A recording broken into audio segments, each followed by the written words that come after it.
You're listening to Trusting God at All Times, a daily devotional series from Peakland United Methodist Church in Lynchburg, Virginia. My name is Linwood Campbell. I'm the Director of Worship and Outreach, and today we have a guest contributor. Greetings to all of you today. I'm Harriett Darst, a member here at Peakland United Methodist Church. These past few weeks have left me very perplexed and concerned about so many things that we encounter. The news that we hear every day seems to be so disconcerting. I seem to long for a period of calm in what I see and hear each day. The events that have happened over the past few days with another endless report of mass shooting and the senseless loss of life leave me at a loss to resolve this type of hatred for one another. A horrible situation in Ukraine and Russia's disregard for human life and for democracy is ever present. I think back to my visit to Russia in the late 1970s when I spent a week in the Soviet Union on part of a 21-day tour that I was on.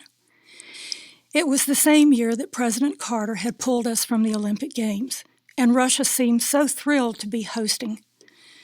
We crossed into Russia by overnight ferry from Helsinki, Finland, on a dreary day.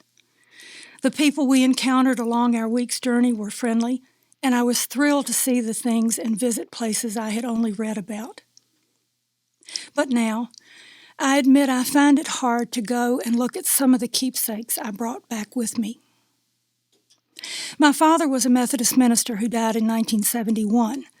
I sometimes am not sure that I remember his voice, but I remember him talking about the state of the world and the state of our denomination as the Methodist Church was uniting with the Evangelical United Brethren to become the United Methodist Church.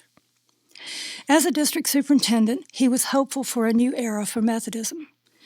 He was always concerned about people being accepting and inclusive, and I often wonder what his words to me would be today.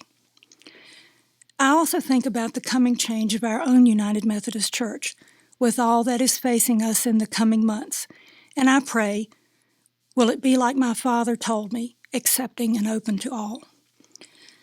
I don't remember a lot about what he preached, but one thought that is always there when I think about things that trouble me about the world and the shape of things now is the following.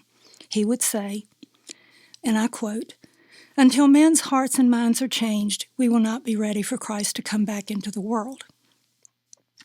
I went back and read one of the last things that he wrote before his death, and I close with this paragraph.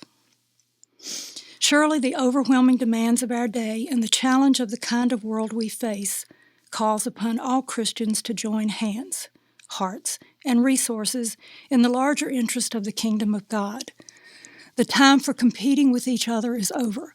The needs of the world are so staggering as to demand our combined effort to meet even a part of these needs." I cling to that hope today that we will see the message of God, the love of Christ will come one day to change the turmoil of the world. You've been listening to Trusting God at All Times, a daily devotional series from Peakland United Methodist Church. If you enjoyed this, please consider sharing it with your friends or subscribe and get instant notifications whenever we post a new one. Thanks for joining us. See you next time.